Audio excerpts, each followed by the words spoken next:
Hello, नमस्ते, good evening, सत श्री अकाल फ्रेंड्स चलिए आज का सेशन स्टार्ट करते हैं। आज के सेशन में भारत के आधुनिक इतिहास से भारत में यूरोपीय शक्तियों का आगमन चलिए टॉपिक करते हैं। इस सेशन में हम देखेंगे कि कैसे एक पुर्तगाली यात्री वास्को डी गामा समुद्र के सैर पर निकला और भारत की खोज कर लिया। 1498 ईस्वी में उसने यहाँ से मसाला ले जाकर पुर्तगाल में 60 गुना ज़्यादा दाम पे बेचा। कैसे विदेशी लोग यहाँ पे व्यापार करने आए और धीरे धीरे उन्होंने अपने फैक्ट्री स्थापित की।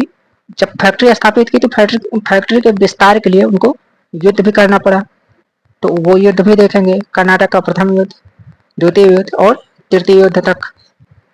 तो इसके पहले चैनल पे पहली बार आए हैं, चैनल को जरूर सब्सक्राइब कर लें और वीडियो को ज़्यादा से ज़्यादा शेयर कर दें जिससे ज़्यादा से ज़्यादा लोग जुड़ सकें। इसके पहले की वीडियो में फ्रेंड्स उत्तर मुगल काल 18वीं सदी का भारत, इसमें बहादुर शाह प्रथम, जहांदार शाह, फारूक शेर, मोहम्मद शाह, अहमद शाह, आलमगीर द्वितीय, शाह आलम द्वितीय, मुगल साम्राज्य के पतन के कारण औरंगजेब की नीति, ये सारे टॉपिक कवर कर दिए हैं। डिस्क्रिप्शन बॉक्स में लिंक मिल जाएगा, आप जाकर वो वीडियो जरूर देखिएगा। मध्यकाल में भारत तथा यूरोप के मध्य व्यापारिक संबंध थे। यह व्यापार मुख्यतः भारत के पश्चिमी तट से लाल सागर और पश्चिम एशिया के मध्य सागर से होता था। यह व्यापार मुख्यतः मसालों एवं अन्य कीमती वस्तुओं के व्यापार से संबंध था। मसालों की उपयोगिता को देखते हुए भारत तथा दक्षिण एशिया के अन्य देशों के साथ संगठित व्यापार के लिए यूरोप के विभिन्न देशों में व्यापारिक कंपनियों की स्थापना की। भारत में आने वाली यूरोपीय कंपनियों में सर्वप्रथम पुर्तगाली थे, उसके बाद डच, अंग्रेज, डेनिश और फ्रांसीसी आई। पुर्तगालियों और स्पेन निवासियों ने भौगोलिक खोजों का युग आरंभ किया था। पुर्तगाल के राजकुमार हेनरी के प्रयास से ही भौगोलिक खोजों के प्रयास को बल मिला था। पुर्तगाल के नाविक बार्थोलोमेओ डियाज ने 1487 ईस्वी में उत्तमासा अंतरिक्ष की खोज की, जिसे उसने तूफानी अंतरिक्ष कहा था। 1492 ईस्वी में स्पेन के निवासी कोलंबस ने भारत पहुंचने का मार्ग ढूंढते हुए अमेरिका की खोज की थी। भारत में जो कंपनियां स्थापित हुई थी, पुर्तगाली East India Company 1498 Calicut, East India Company 1600 Surat, Dutch East India Company 1602 Machilipatnam, Danish East India Company 1616 Sutanuti, French East India Company 1664 Surat. पुर्तगाली 1498 ईस्वी में पुर्तगाली नाविक वास्को डी गामा ने उत्तमासा अंतरिक्ष, जिसे कोई आप गुड होप कहते हैं, होते हुए भारत की खोज करने में सफलता प्राप्त की थी। वास्को डी गामा अब्दुल मजीद नामक गुजराती पथ प्रदर्शक की सहायता से कालीकट के प्रसिद्ध बंदरगाह कप्पक डाबू पहुंचा। कालीकट के तत्कालीन हिंदू शासक जमोरिन ने वास्को डी गामा का स्वागत किया था। उसे मसाले एवं जड़ी बूटियां इत्यादि अपने देश ले जाने की अनुमति दी थी। वास्को डी गामा अपने हेक्टर नामक जहाज से काली मिर्च लेकर पुर्तगाल वापस लौट गया। वास्को डी गामा की इन वस्तुओं से यात्रा व्यय निकालने के बाद 60% ज्यादा लाभ प्राप्त हुआ था। पेट्रो अल्वारेज केब्राल 1500 ईस्वी में भारत पहुंचने वाला दूसरा पुर्तगाली यात्री था। 1502 ईस्वी में वास्को डी गामा पुनः भारत वापस आया था। पुर्तगालियों ने 1502 ईस्वी में कोचीन में अपनी पहली फैक्ट्री, 1505 ईस्वी में कन्नूर में अपनी दूसरी फैक्ट्री स्थापित की थी। तो पहली फैक्ट्री 1502 में कोचीन में और दूसरी 1505 में कन्नूर में स्थापित की थी। कोचीन एवं कन्नूर के अतिरिक्त पुर्तगालियों ने भारत से गोवा द्वीप और दमन में भी अपने व्यापारिक केंद्र स्थापित किए थे। पुर्तगालियों ने आरंभ से ही व्यापार के साथ शक्ति का प्रयोग किया। इस कार्य में उन्हें हथियारबंद जहाजों की श्रेष्ठता से सहायता मिली थी। मुगलों की नौसैनिक शक्ति के लिए खतरा उत्पन्न कर पुर्तगालियों ने मुगल सम्राट से भी व्यापार संबंधी अनेक छूटें प्राप्त की थी। भारतीय क्षेत्र के पुर्तगाली गवर्नर कौन थे? वास्को डी अल्मोड़ा 1505 से 1509। भारत में यह प्रथम पुर्तगाली गवर्नर था। इसने कन्नौर, कोचीन तथा आजादी में किले का निर्माण करवाया। भारत के संदर्भ में इसे ब्लू वाटर पॉलिसी अपनाई थी। अल्फांसो डी अल्बुकर्क 1509 से 1515। यह भारत का दूसरा पुर्तगाली गवर्नर था। इसने भारत में पुर्तगाल शक्ति का वास्तविक संस्थापक माना जाता है। 1510 ईस्वी में गोवा पर अधिकार करने वाला पुर्तगाली वायसराय अल्फांसो डी अल्बुकर्क था। नीनो डी कुन्हा 1529 से 38 ईस्वी। अल्बुकर्क के पश्चात नीनो डी कुन्हा गवर्नर बना। इसे 1530 ईस्वी में पुर्तगाली प्रांतों की राजधानी कोचीन से बदलकर गोवा में स्थापित की। 1534 ईस्वी में दीव तथा वेसेन गुजरात के तत्कालिक शाह बहादुर शाह से प्राप्त किए। अल्फांसो डी सूजा 1542 से 1542 तक। नीनो डी कुन्हा के पश्चात मार्टिन अल्फांसो डी सूजा गवर्नर बना था। इसके समय में प्रसिद्ध जेसुइट संत फ्रांसिस्को जेवियर गोवा आए थे। भारतीय क्षेत्रों पर पुर्तगालियों के अधिकार का एक प्रमुख कारण यह था कि दक्षिण भारत मुगल साम्राज्य से बाहर था, इसलिए पुर्तगालियों को मुगलों की शक्ति का सामना नहीं करना पड़ता था। 16वीं शताब्दी के उत्तरार्ध में इंग्लैंड तथा हॉलैंड के तत्पश्चात फ्रांस ने भी व्यापारिक और प्रतिद्वंदी शक्तियां प्राप्त की थी। इन लोगों ने विश्व व्यापार पर स्पेनी और पुर्तगाली एकाधिकार के विरुद्ध एक कड़ा संघर्ष शुरू कर दिया था। इस संघर्ष में स्पेन तथा पुर्तगाल की पराजय हुई और अब अंग्रेज तथा डच व्यापारी केप ऑफ गुड होप होकर भारत आने वाले रास्ते का प्रयोग करने लगे।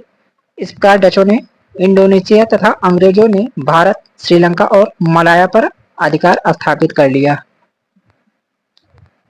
डच 1596 ईस्वी में भारत में आने वाला प्रथम डच नागरिक कार्नेलियस हाउटमैन था।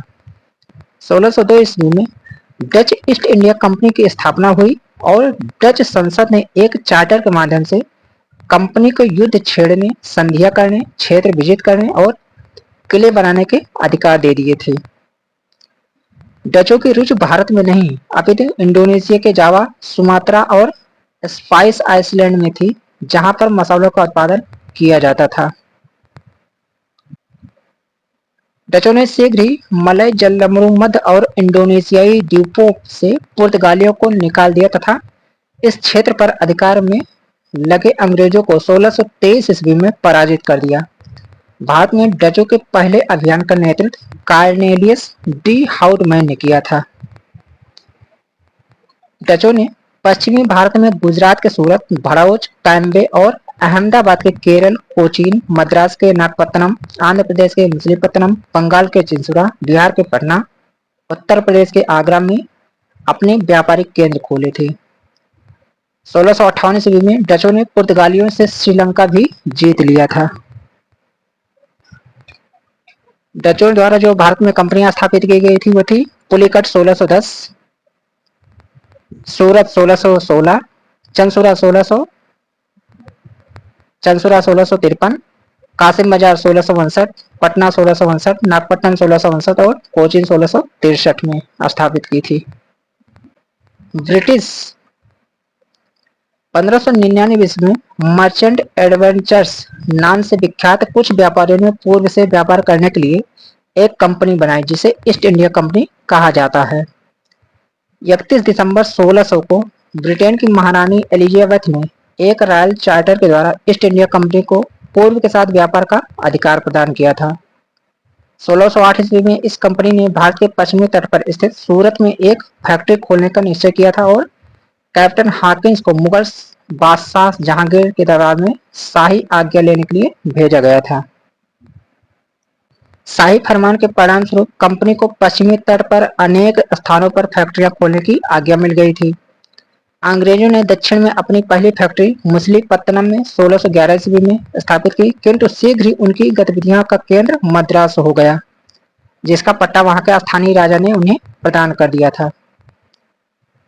राजा ने उस स्थान पर किलेबंदी करने, उसका प्रशासन चलाने और सिक्के ढालने की अनुमति इस शर्त पर दी कि बंदरगाह से प्राप्त चुंगी का आधा भाग राजा को दिया जाएगा। इसी स्थान पर अपनी फैक्ट्री के आसपास अंग्रेजों ने एक किला बनवाया जिसका नाम फोर्ट सेंट जॉर्ज पड़ा था। 1615 ईस्वी में अंग्रेज राजदूत थॉमस मुनरो मुगल बादशाह से साम्राज्य के सभी भागों में व्यापार करने और फैक्ट्रियां खोलने का अधिकार देने वाला एक शाही फरमान जारी करवाने में सफल हो गया था। 1622 ईस्वी में जब सम्राट चार्ल्स द्वितीय ने पुर्तगाली राजकुमारी कैथरीन से विवाह किया तो पुर्तगालियों ने उसे बंबई का द्वीप दहेज में दे दिया। इस प्रकार गोवा, दीव, दमन को छोड़कर पुर्तगालियों के हाथ से अन्य भारतीय क्षेत्र निकल गए थे। इंडोनेशिया के द्वीपों से हो रहे मसालों के व्यापार में भागीदारों को लेकर अंग्रेज और डच कंपनी में 1654 ईस्वी में लड़ाई आरंभ हो गई। अंग्रेजों एवं डचों के मध्य चलने वाली यह लड़ाई 1667 ईस्वी में उस समय समाप्त हुई जब अंग्रेजों ने इंडोनेशिया पर सारे दावे छोड़ दिए और बदले में डचों ने भारत की अंग्रेजी बस्तियों पर आक्रमण न करने का वचन दिया। ईस्ट इंडिया कंपनी का विस्तार।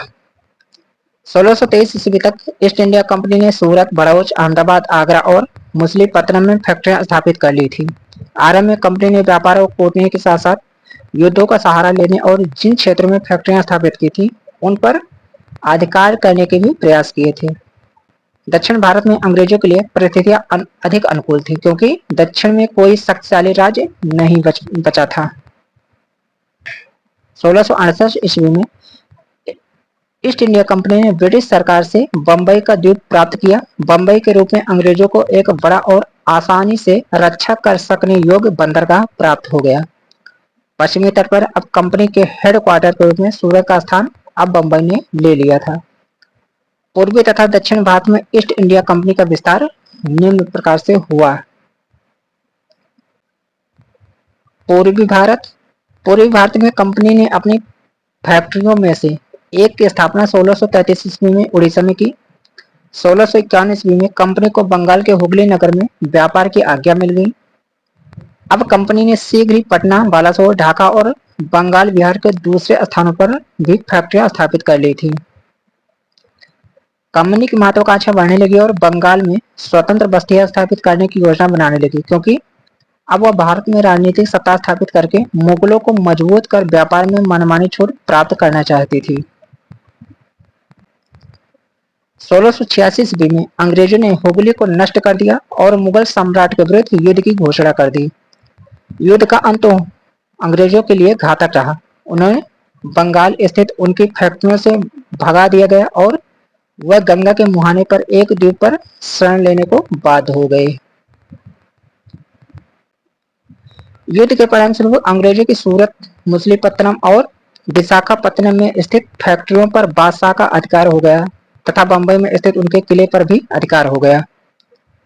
1698 ईस्वी में कंपनी ने सूतानाती, कलकत्ता और गोविंदपुर की जमींदारी प्राप्त कर ली और वहां पर अपनी फैक्ट्री के आसपास फोर्ट विलियम नामक किला बनवाया। 1717 ईस्वी में कंपनी ने सम्राट फर्रुखसियर से एक फरमान प्राप्त किया था जिसमें 1691 ईस्वी में उन्हें प्राप्त विशेषाधिकारों को दोबारा मान्यता मिल गई और उन्हें गुजरात एवं दक्कन तक भी बढ़ा दिया गया। 18वीं सदी के पूर्वार्ध में बंगाल में मुर्शीद कुली खां एवं अलीवर्दी खां जैसे शक्तिशाली नवाबों के चलते कंपनी को कोई विशेष लाभ नहीं हुआ और कंपनी यहां नवाब का एक जमींदार होकर रह गई। 1740 के दशक में ब्रिटिश ईस्ट इंडिया कंपनी की राजनीतिक सत्ता स्थापित करने को बल मिला तथा उस समय मुगल साम्राज्य का पतन आरंभ हो चुका था। दक्षिण भारत। फ्रेंड्स, इसके आगे का टॉपिक आपको नेक्स्ट वीडियो में मिलेंगे। चैनल पे पहली बार आए हैं, चैनल को जरूर सब्सक्राइब कर लें, वीडियो को ज्यादा से ज्यादा शेयर करें जिससे ज्यादा से ज्यादा लोग जुड़ सकें।